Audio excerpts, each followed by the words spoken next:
fo tapo ingo le ne yaso e pe ona whengai ma lo tātou o tunuu ai maise o tafa e fia o kelopi tātou te wha manuina ma wha whetaia le anga le leo le atua mo le le ngang wha whetaitele ia i le au o si taulanga o le ne yaso i whata whai taulanga e fia ono le whiau folofolo o le tala le lei tō matau le soifo wha le whatua tua o le tātou o tunuu au leo o tāpena mai le tātou tāpo ingo le ne fiafi foi o tāpena ina le sunga le whaiwhiau ia sa tala sau whai masui o le aonga kirisiano le kalesia ia peo na whaatino inai i le kalesia e whakasai apoli mauta ia wale mai moanga le atunu e maise ia o le tātou taulanga whawhitai ina ua taunu manuia tāpo inga o le ni aso sa whengai ma le atunu whapa ina le atua lau whita whafunga i le tātou tāpo inga.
Whaia moa, la tau te tau taua lo viinga. Se i tātou te tālo mo le nganga pai. Tātou i foma te tālo i le atua. Wa ulu whale lo atu nuu, ma lau whanau whātua tua i le nei tai au fōo lo sāpati. Wa ulu whale lo malu malu, se yo mātou o si tau langa whātasi i lau fio. Ma whafo i atu i lau o fio le taulanga o le whawhitai, o le whamanu, ma le whanetanga i te tauai. Pangala ma lea le tamae, mātou te longona ina pēa i o mātou loto, lo mātou whatau waa ma le ngau ngau i whale nganga. Wa mātou mua i wala awai lau o fio nganga pai ai. A fio mai a. A fio mai ai le tāpua i ngā Samoa a whaia nei. E te ai aina o mātou loto tāpua i manei. Ina ia ato toa ma le lei ai o mea uma mātou te whai. Ma i watu ai le nei tāpua i ngā i le whasirisili ino lo lava vi i ngā e whawawau. E ala lava ia Jesu lo mātou wali ma le whaola la mātou te tālo. Amen. Tātou vi atu i le atua ino na mi inga e lua se lau onus furumareiva. Lua se lau onus furumareiva le pese, tātou te pese ai.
whaitauina o le tuspai.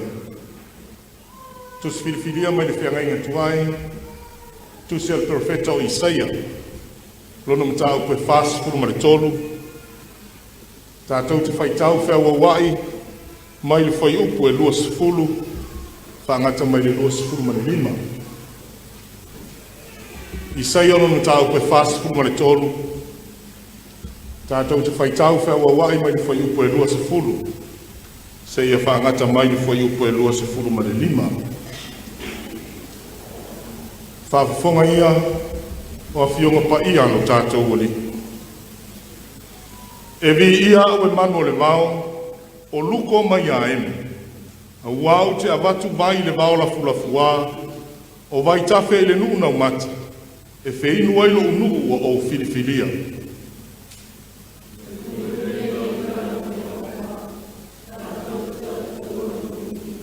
Au e le vala au mai a te au. O oi a ko koe, a wau e musu i a te au, o oi sora e lui.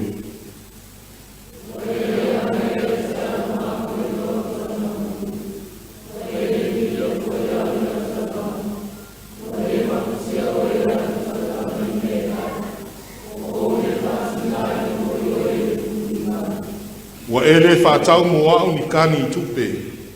Wa le au mai i a te au le ngā o au taulanga i a au malia ai. Ai peitai wa mawhatia ue oi au masala. Wa whati ngā ina o iau a mio leanga.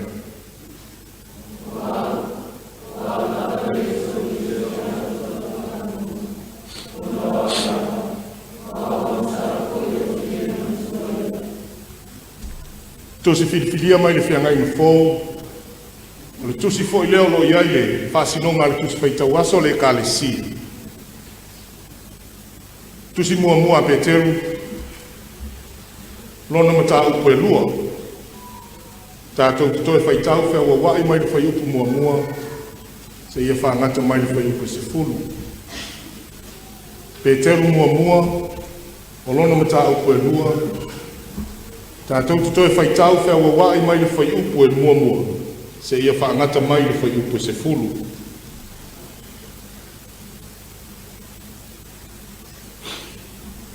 O le nei, ia tu e se ina o tau le loto leanga o malama, ma le wha ole ole uma, ma le tau pelo pelo, ma le matau talatalanga leanga o malama.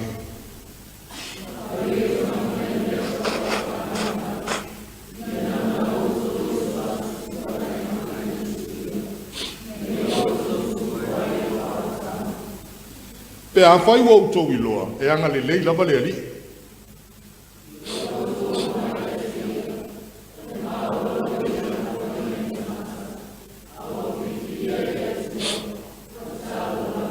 O utou foi, i ati nae o utou pei o maaola, o le fale whaale anganga, o le au o si taulanga pa ia, e a batu taulanga whaale anganga e Maria i le atua ono o Yesu Keriso.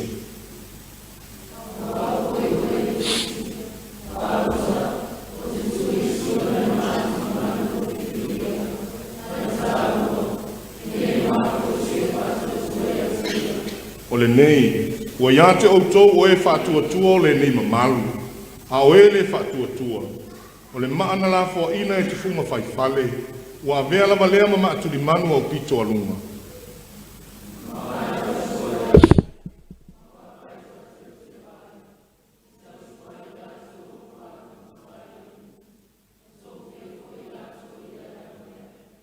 A outou o le tupulanga ua filifilia outou, o tupu mo se taulanga, o le nuu pa ia, ma le nuu na whaatau ina mai e le atua, ina ia outou tau atu ana ngā ruenga le lei.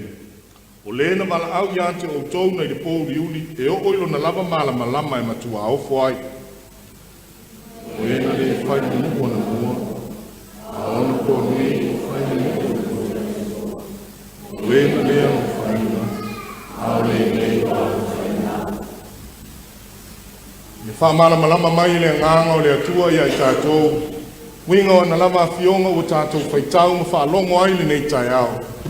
Ma ia tu maua tu pēa ia te iolo na lava vi inga. Nei maso umai o i le whavavau lama. Amen. Lea tātou tō te pese i le atua i le pese se lau maleiva. Se lau maleiva le pese, tātou te pese ai.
tātou tālu sanga, tālo le whaafitai, whamanu, tuina atu o tātou manao I le atua. Te o tātou wifo ma te tālo I le atua.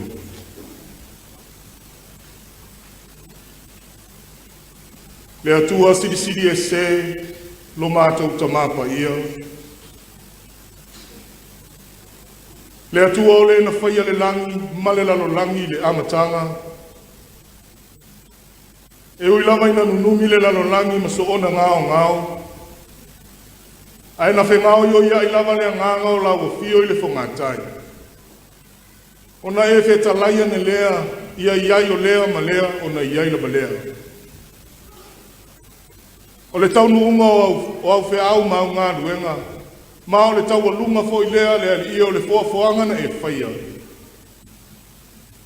Na e ngā o si ai le tangata mai le efu o le ele. I le wha moe e tasi, ina ia i loa le tangata o na ola bibii, ma wha fo i atu le vi inga i lau fi. Peitai le atua, ua anga sala le tangata, mo ua le o atua i le vi inga i ate oe.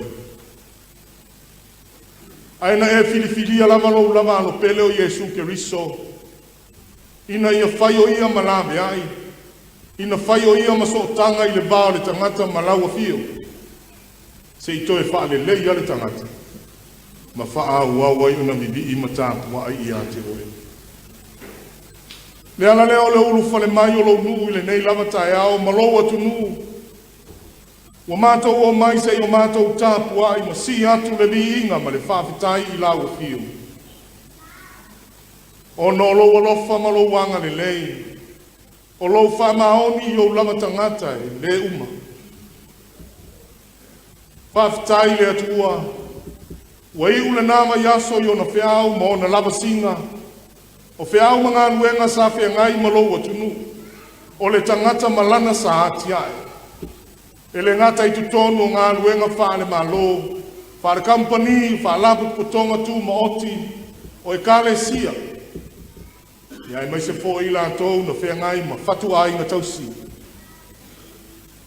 Ai mai se fo i o le nama yaso, na whai wina ai le tau ma whainga na i mātou whanau, i la tau sa whea ngai mawa onga. Whawhitai le atua i lo walofa. A ua o e lava sa e lima taitaina le soifua ma le olo o tangata. Ua saunga le mu ai mea uma. E ui lava ina mātou whalongo. Tala o whala me lame. Ia e maiso le maliu ma le oti. Lau wala au pa ia. Nisi o a inga. Ai mātou te whawhitai lau o fio. A ua lo whapenao nei a mia le toa i titi. Ai tu ua le loa loa o loa tunu. Whawhitai le atua ono o le nei atu nuu. Ua e filifilia, e whai mo mātou tofi mātou teno nofo, maola ma fia ai. O na lau whanua lafu le mu. O lona sami, ma mea umalama. Tupu mai ai le ola fou mātou te lo ngona ina pea le pai mai o lau fio i mātou. E ulama ina mātou iai le nei mai tau. Le wha mai u pe sia ma, a fia ai le lalolangi atoa. Ai mātou te whawhitai le atua, saunga le mu ina pea le fō lau ngā Samoa. Mai lama i le amatanga o le nei tausanga, se ia mātou au lia mai le nei aso. Whawhitai la ua fio, ono o lau tausinga ina i o mātou mātua mātutua, o e uafu le soifua. E ui lama ina matua le soifua, whea ngai pea mati ngā o le soifua matua. Ai te leo tu ulafo ina lava i lātou. La lātou ngā luenga whai le aso ma le aso. O le nofo te talo ma talo sia, le whenga iai o lo watunu ma whea au ma ngā luenga. Whawhitai, o no le ngā luenga lau o whai ngā luenga ngā lue. O le longo o le tala le leia lau o fio. Ina ia sanga tupu pea le whātua tua i loto ma nganga o tangata. Lātou te au na matau tua i lau o fio. Whawhitai ono la lātou te talo o manui ai Samoa ma ona tangata. Whawhitai le atua. Ono le ngā luenga. Ai lātou e o whaia ngā luenga fisoasoani ki tono lo mātou o tunu. E le ngata i fō mai, o leo, le fui mū. Ma so se ngā luenga lava, o au na matau tua ai lau whanau, na manuia lo o tunu o Samoa. Whawhitai le soifua whaau ngā ino o tangata. Mātou whawhitai le atua. Whātau nuu manuia, le whāmoe, o lau e kāle sia. Peo na whai ai mātou masui mātou te. Taitaina le tāpua i ngā roa tunu. Whawhitai o mātou māwhuta, ma whai tāpua i ngā whātasi. Ma le matanga luenga o ngā kerisiana. Lau o ono whātonu, le whātonu lango, e meise o whai whiau mā oa. Whai longo loa lofa i te le tu lafo ina i mātou. Wa e tai mai ai le saunga le mulo lātou soifua. Mātou whei loa iai i te tono lo mātou nuu nei ma lau kalesi. Pawhitai ngā luenga e whakasa TV. Na lātou ngā luenga whai o le whaalau i loa ma whaasala lau le talo lo mālo. Ai mai se le longo pui ali o lo mātou atunu. I mea i tutupu i le aso ma le aso. Mo le ngata i le whakasa TV au wa whapea ina fōi. I ofisa whaasala lau uma i te tono lo mātou atunu. Pawhitai la lātou whea. Pawhitai le ie. Manuia tama whanau a lo atunu. O iai atunu e mamao. Sa ili ngā manuia mo a inga manu. Ai ala lātou tautua i lau ngā luenga pa ia. Pawhitai le ta mai. I lau taita inga i lo mātou atunu o Samoa. I ona ta. Eu i lama ina. Iai pea i le mautonu le nei waitanga. Ai whawhitai o lo toa while mu pea si o mātou atunu e ala i lo o lofa.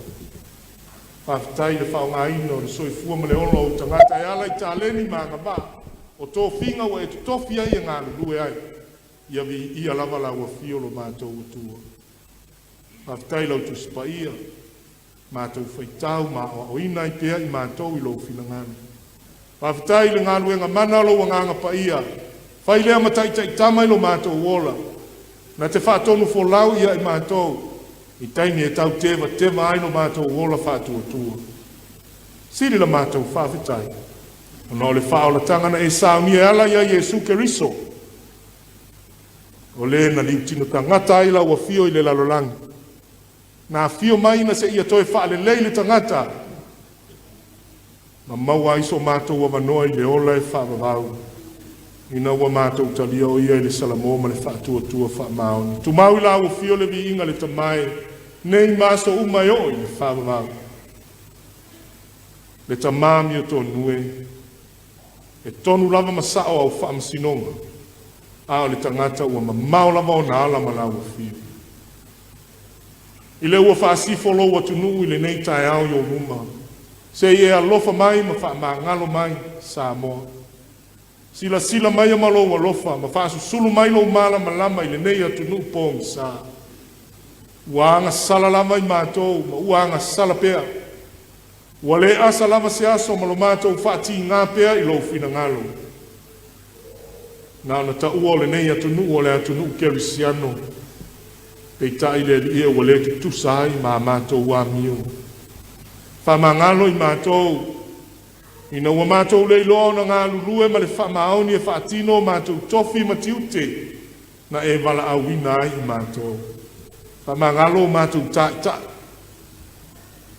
Le maua se file mulo mātou atunu. No whapena pea le alie.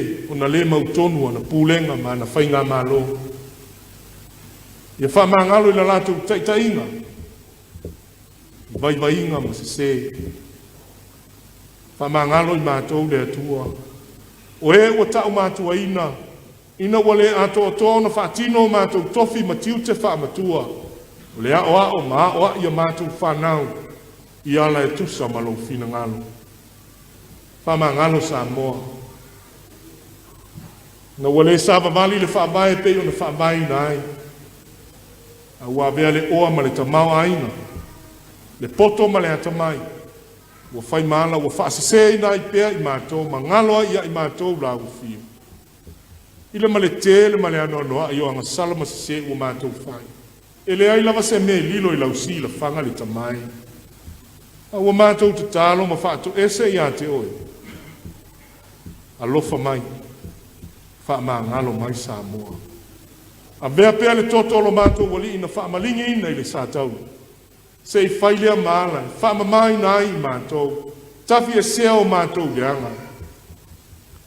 A ia vea i mātou, ma tangata fōu, ua umona e sausawina i lou toto, ma whaasina sina ina i lou lava toto pa ia. Sāumia se loto fōu tu tonu ia i mātou, ina ia mātou i loa ai o masalamo. Fō i atu e whailo finangalo, a e whātua tua na i leo langa sala. Le atu wai. O e o le atua alofa ma alofa muti vale.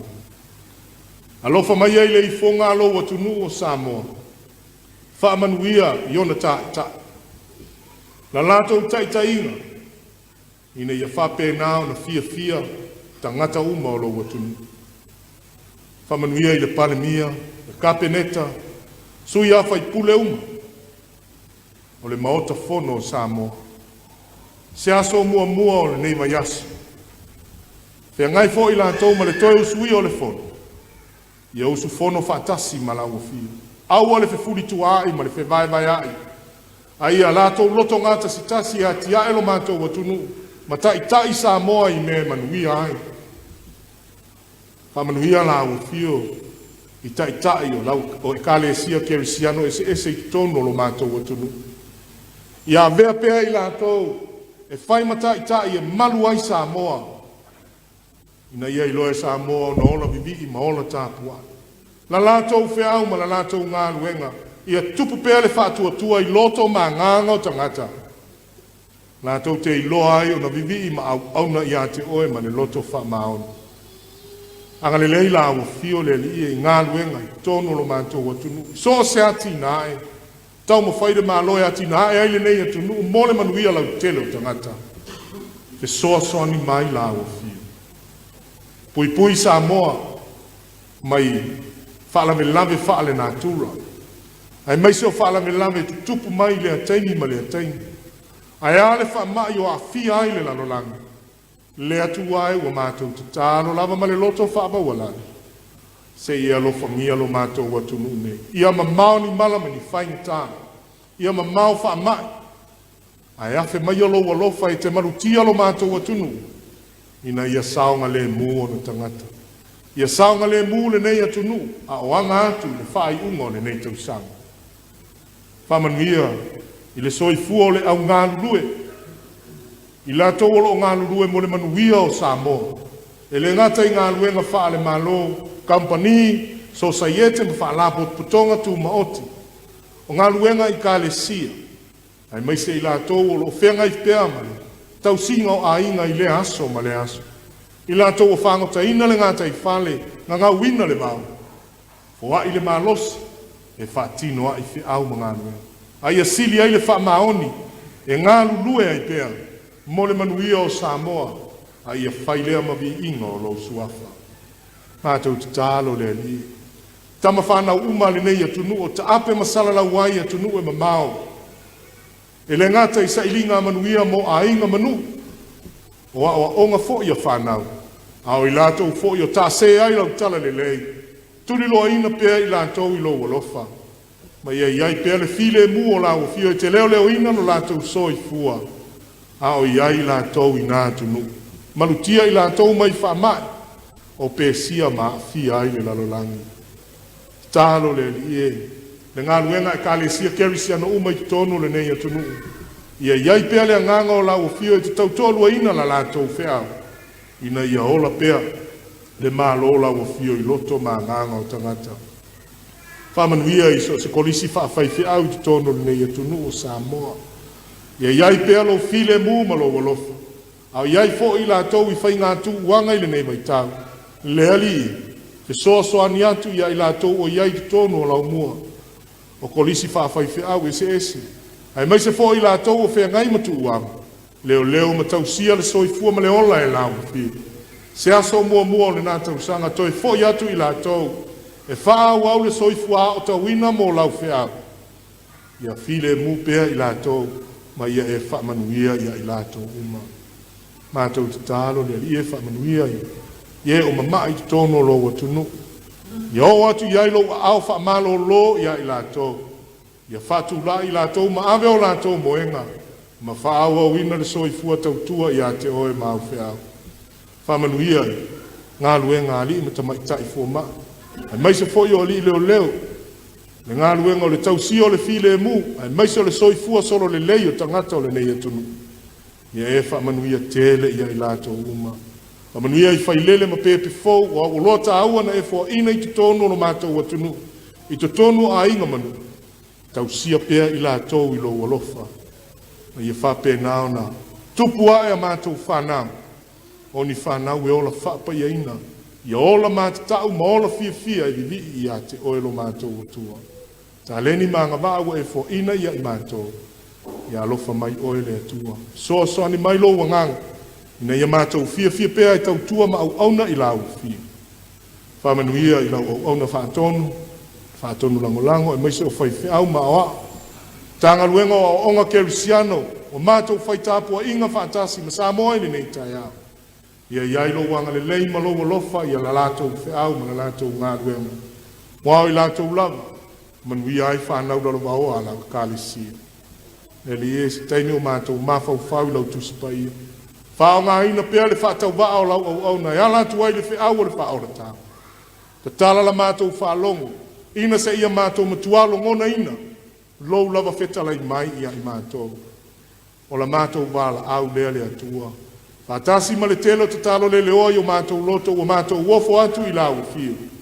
Ina whaia lofi na ngalo alofa, ai leo so mātou whātau anau.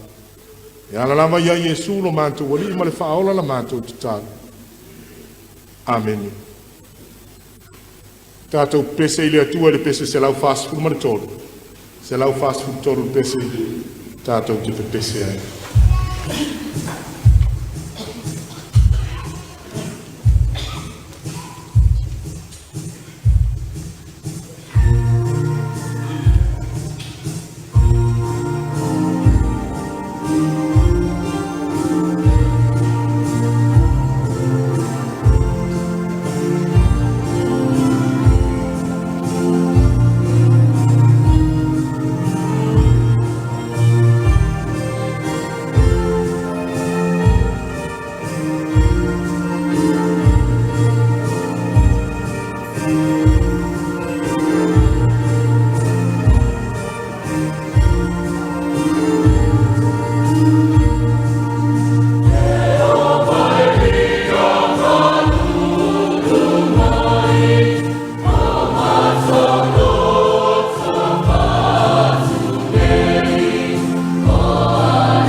Ia malia ia te oi upo mātou mutu, ma mawhau whaunga o mātou loto lea li. O mātou papa ma lena te tongi o la ina i mātou. Amen.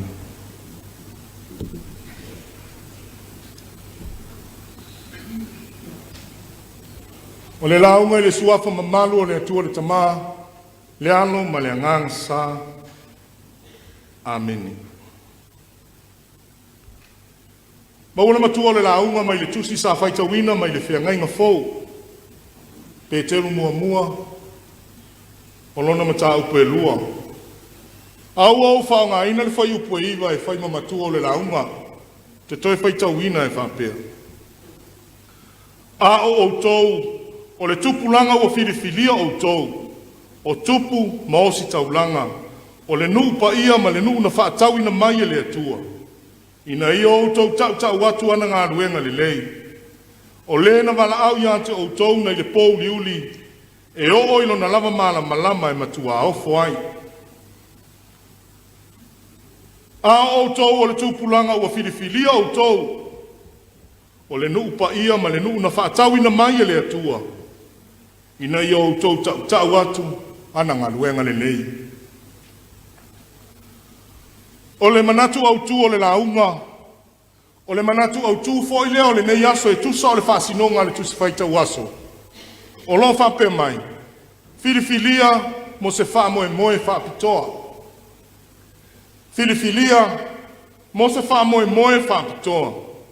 Chosen for a special purpose. Ina o whaitau atu i le tusi whaitau, ma ai le manatu au tu. Wa toi ma fau ai i le tala whaasolo pito Samoa, mai le amatanga. Se ia o lava ina tau nuu mai o le tala le lei. E malia lama le tala whaasolo pito Samoa, pe a ma fau iai le o langa na soifua maola e ai o tātou tangata. Na ola i le pomsa, o tū maanga whapau. Sale ese ai Samoa ma le tala o le fofoanga na whaia i le atua i le amatanga. Whai mai saso o na nunumi le lalolangi ma ua ngao. Sa ufitia fo i le fongatai i le pouliuri.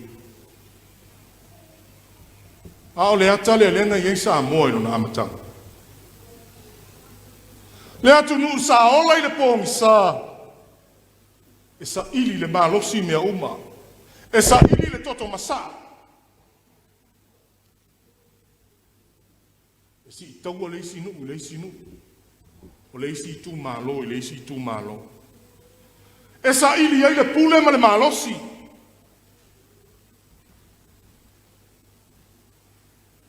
E alu ia. A alu se au moe mai se. Ia pe ave fo le fale tautua se mana ia sa ili ai sa nā mā. Le o langa wha pau ma le pōngisa lea na o lai le atunu. A o se atunu ulanga sa le ai se wha mai. Se wha vai mautu e wha pēnao na wha tonu fo lau ai ana pūlenga maana tonu whai. Ai wha fitai le atua. Whawhitai le atua o lena ia whasusulu mai o na malama lama ia Samoa. Mana to toi na ai le whatu o le tala le lei o na lau whanua. Ma a vea ai Samoa ma tunu Kerisiano. Ua whai ai Samoa ma tunu malama lama. Ma a mata ai o na ola e tangata i se o langa whapa ia ina. Le ala lea na tō whaita mao le atunu. O e na lātou whausia lona whaamae, ina ia whaamae loa Samoa i le atua. Lea ua whai ai Jesu Keriso ma whaamae papa o lau talitonunga, a o lo soifua whaatua i le atua. O le atunu sa ola whaaleilonga, sa ola iona ia lama atua. Pei tai ua filifilia i le atua moni e to tasi, e whaile nei atunu mona. I le whaamoe tasi. Ina ia vi ia ailo na suafa. O le atunu sa taita i se ina, e o lato ua tua wha pau. Au a filifilia e le atua, mo le wha moe wha pitoa. Ina ia whai Samoa ma atunu e susulu atu ai, ma susulu a tili ai, le malama lama o le atua i le lalolangi. Ne pe ona iele ngā luenga wha misionare le ekalesia, ua so ai le lalolangi uma. Na iei nei o tātou mātua. Ta mama tina lai mali liu ai. Papua ni kini o tia maika manu mātu nuu uma. Na ho iei le ngā luenga wha misionare le kalesi. Lona winga o Samoa, o le atu nuu a filifilia le atua mo le wha moe. Whai mātu nuu e loa ai le atua i le lalolangi. O le whi au le apostolo Peteru. O le whea au wha amalosi au se whawhangu, o lo o tau moli atu i tangata Kerisiano i utaia, o lo no nofo solo i vaenga ese o le malo Roma. E le ngata i Kerisiano i utaia, e whapea fo i Kerisiano nu ese. O le wha amalosi mo latou, ina ia latou manatua pua ngao le ali o Jesu Keriso. o le manatu o le apostolo. O ti ngao Yesu. E au ile kerisiano whaatua o na turi matai. Ina ia whai pea lea ma whaamalo si au mo ilantou. Au whenga iai masa wanga o na o le tala le leia Yesu Keriso. Whai upu mua lama o le mata upu le nei. O lo wha pea mai le apostolo. Ia tu e se ina e o tau le lokto le anga umalama.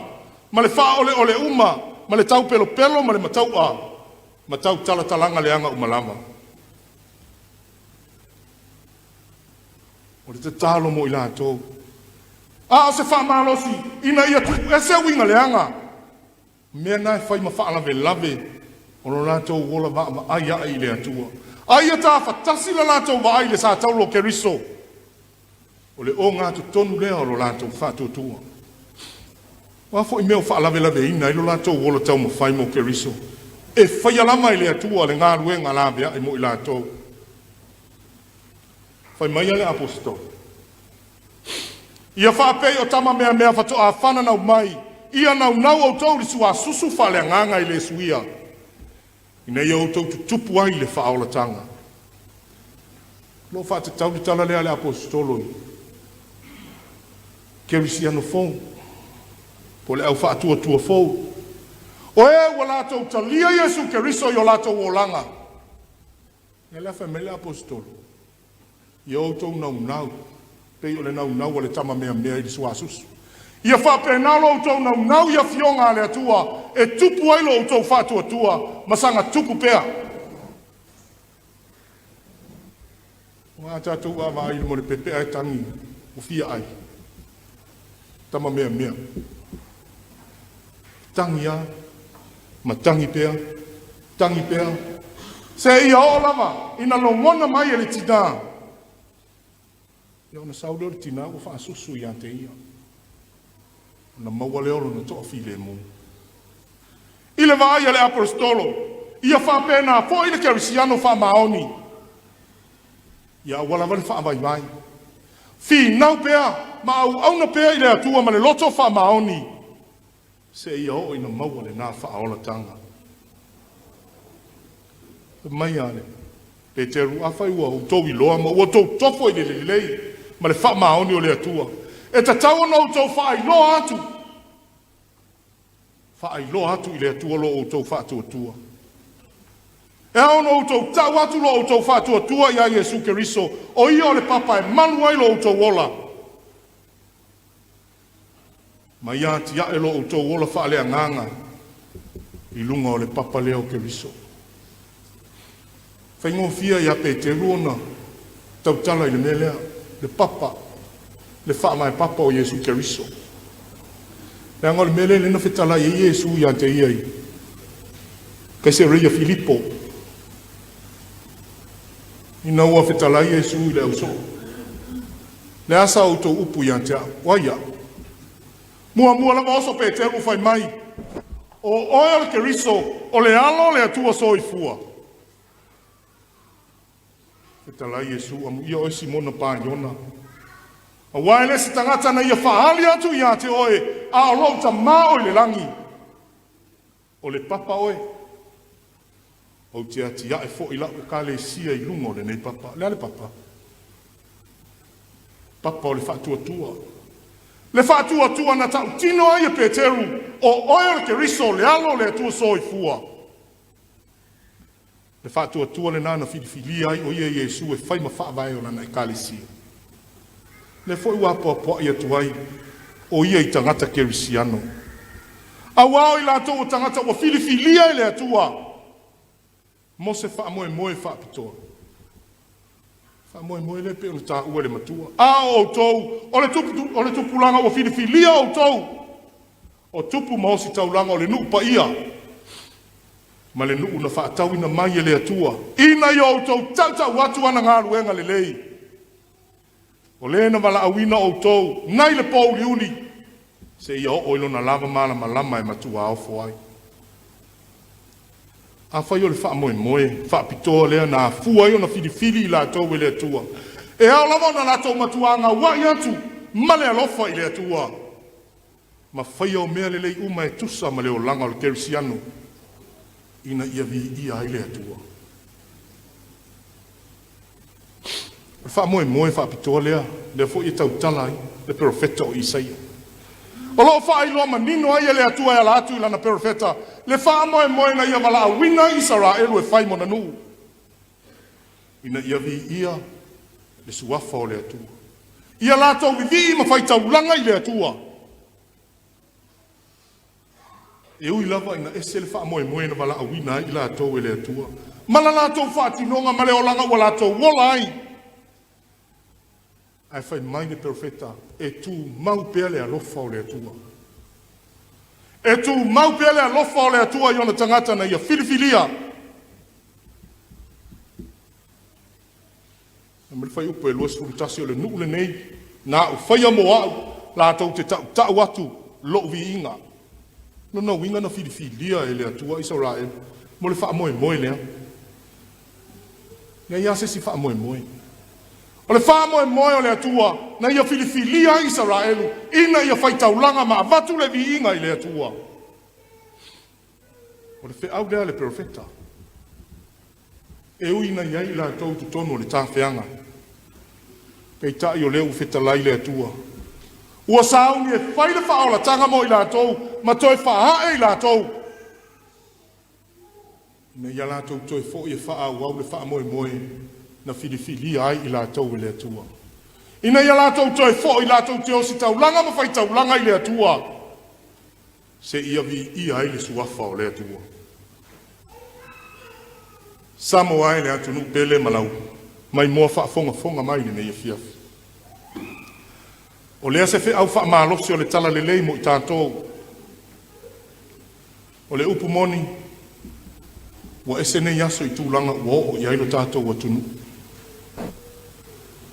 O sa mo le atunu wa wha mai le atua, o le atunu na fili mai le atua e whai mona.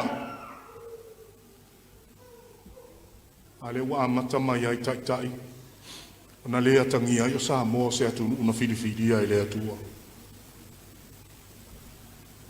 O le upu moni sa moa, mo fōringa mai o toi o lo tātou o langa ma lo tātou o tunu, i aso le leanga, ma aso o tuanai. Leo langa pongi sa ma le whapau pau sa iai.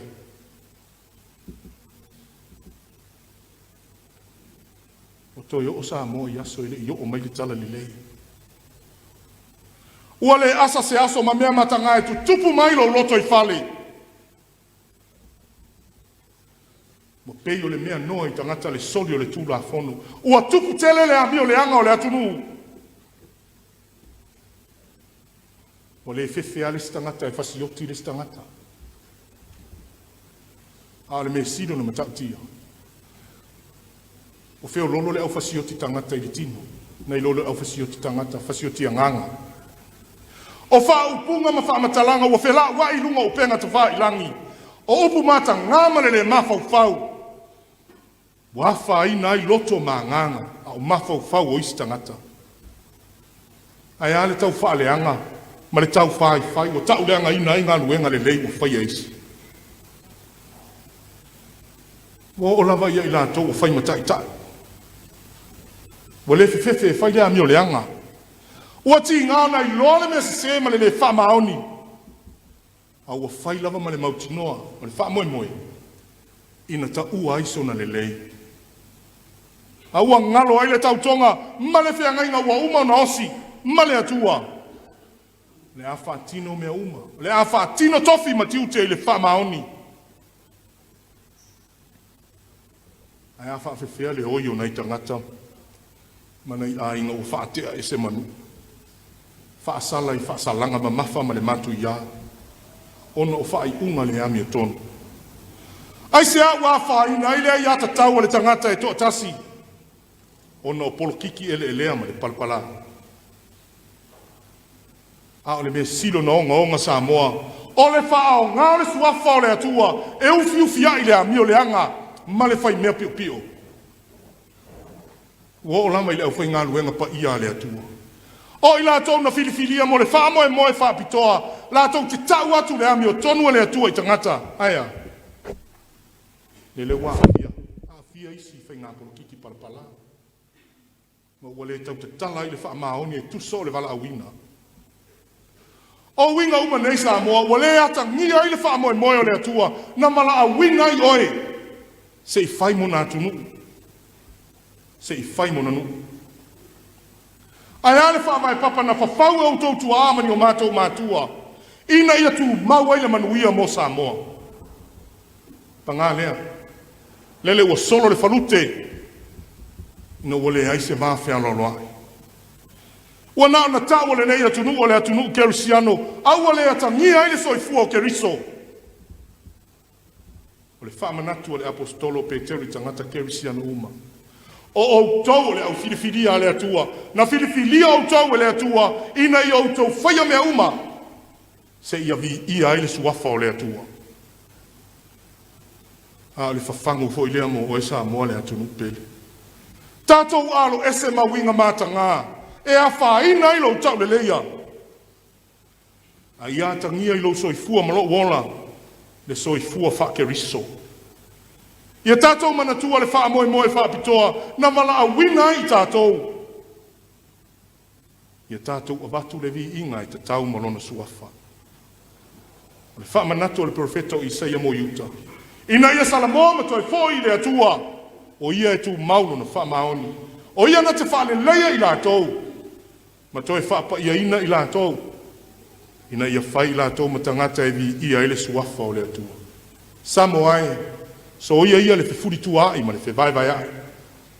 Tātou tutu whātasi ati, ia elo tātou o tunu. Ia tangia i o tātou o langa, o i tātou o le atunu, a wha mai lungo le papa o keriso. Wow, ia lavo le maola na fio ifo mai langi. Ina ia tu mau sa moa i lona wha mai. Ia alo ese ma winga le anga o le olanga, tātou te pā ua i le malaia.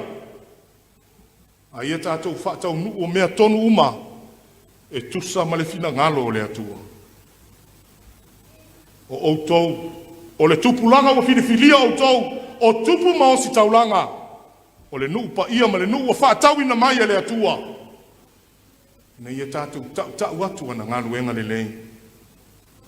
O le na wala wina i tātou le pōuri uli, e o ilona lava malama lama, e matua ofo ai. I oe sa moa. Oe o le atunu sa e nofo i le pōuri uli o tū maanga whaapau. A ua wala awina oe le atua. Ina ia whai oe mātunu o le malama lama. O Yesu Keriso o ia lama. O le na filifilia e le atua, mo le wha moe moe tasi. Ina ia whai o ia matongi ola. Ina se ia whai o ia malabe ai, mo le lalolangi anga sala.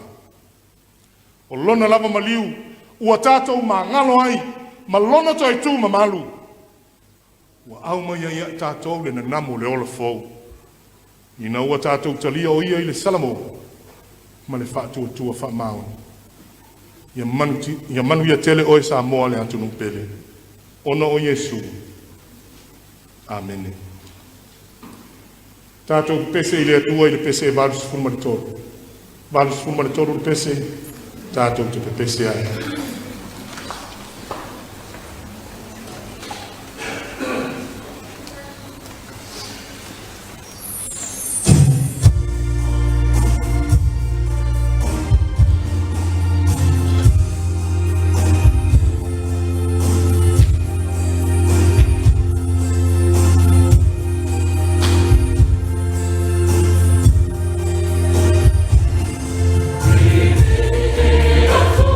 Yeah.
le atatou whai uri te tāru.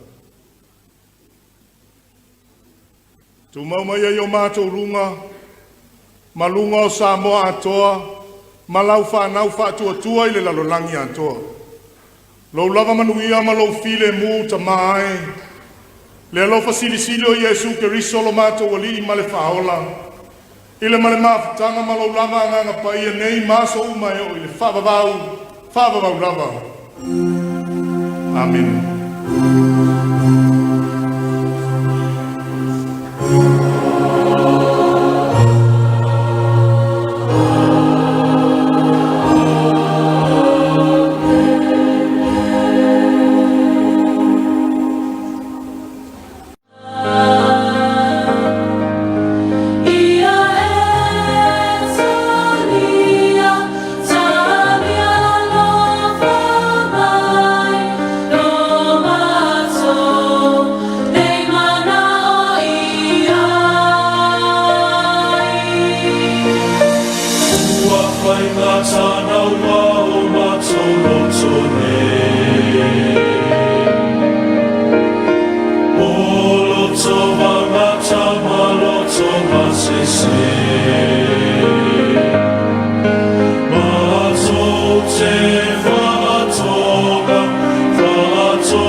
Wa te langi le fetu tai matangi e pe ona ye le tatou taulangosi fa manuina ile alofo le atua e ala ilana tausinga ile ne aso e mese ona tapo inga e pe ona fenga yai mo le nga fa te tele le tatou tofi suira on kershano le sunga fai fiau ya sa talasa ele ngata i talo sanga o vi inga le atua pe ona tapena ina ile kalesia e faka sai apolimauta fa fonga mawala tunu le fiau o tala le lei ai mai se o le tele o le sosia ma le tamao ainga o lau sa saa o le ne yaso e fai ma faalu manga faale faa tuatua o le tafo launga i le tau fae wiu o fe au manga luenga o le nei tausanga. A veo se fatu e pa ui se lelelei tupu mola. A wale soi fua faa le fatu o tua o lo tātou wa tunu. Natu ia o le amai moa mwha fonga le tātou wa tunu i pespesenga. Ma vivi inga o le atua. Au tali ai le tu sa watu o tātou wha salalanga. I le tatala alo e eina. O le polkarame ke risimasi ilo ainga. E peo na tā pena mai ai le sunga le taitai fono. Sunga le toina ya Yosefa ulelea.